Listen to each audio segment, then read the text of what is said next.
The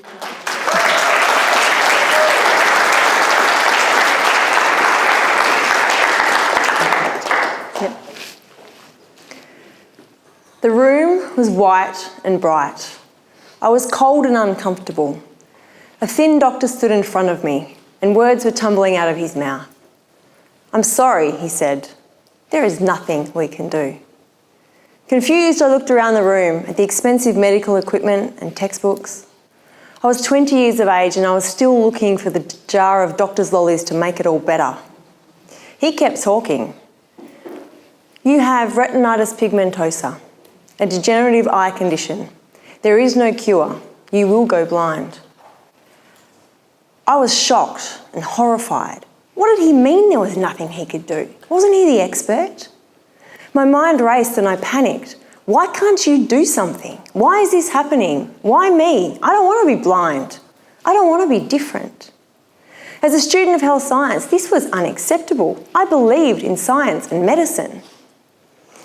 I wanted a second opinion, but every doctor I asked said the same thing. Incurable, no treatment, blindness. Well, that's shit, I thought. I was angry and I decided that there must be something different I could do. And so began my search for an alternative. I tried homeopathy, Reiki, acupuncture, tarot reading, psychic healing, carrot juice. I begged all of the gods, all of the spirits, vodka, whiskey, tequila.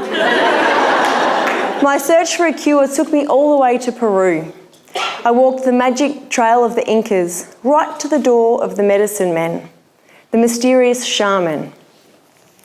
They're the traditional healers, and some would say witch doctors. With a little bit of help of the local hallucinogen ayahuasca, they can open their mind, alter their consciousness, and enter the spirit world. Everybody said it was a life-changing experience. It sounded promising. It sounded like, and I was convinced by this stage, that I had a hex and a curse, and the shaman was the only person who could help me. I found a guy who knew a guy, and I made an appointment. And that's how I came to be, lying on the floor of a crude wooden shack in the jungles of Peru, wearing nothing but underpants and covered in rose petals. I was warm, comfortable and relaxed. I was lying on the fur of a fluffy sacrificial animal that I didn't recognise. The room was full with the smell of incense and flowers. It was dimly lit, just with a few stubby candles, sparsely furnished, a couple of old dusty books and a rickety old bed in the corner. A dark shape hovered near me. Long hair, traditional dress. He smelled of wood smoke and earth. And he was making the sound of an animal, a low growl, a groan, a guttural noise. The sound vibration was so loud and so close, it filled my ears and tingled my skin. For 12 hours, the shaman sung to me. He stood across the room and sung. He stood over me and he sung. Sometimes he was so close, his hot breath was against my bare skin. For hours and hours, the shaman touched me intimately with his vibration. But physically, he only touched me once.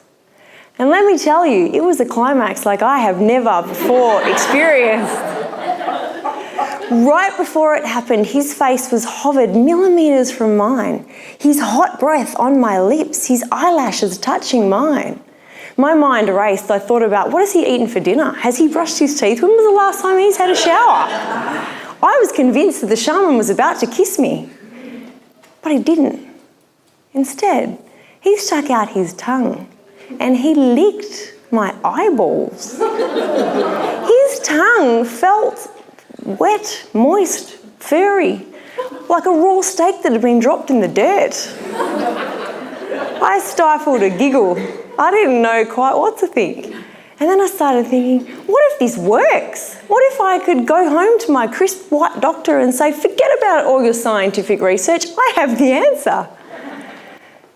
The shaman licked away the hex and the curse that was on my eyes. And the ceremony concluded by him going outside and retching up the bad spirits. Now, you may be shocked to learn that this did not work. A thorough eyeball licking did not cure my disease. But the whole experience did teach me to be a little bit kinder to myself. The shamanic ritual is one of love, healing, and acceptance. For years and years, I hated my disease. I hated being different. I didn't understand it. I didn't know why. I wanted answers. And what I realised was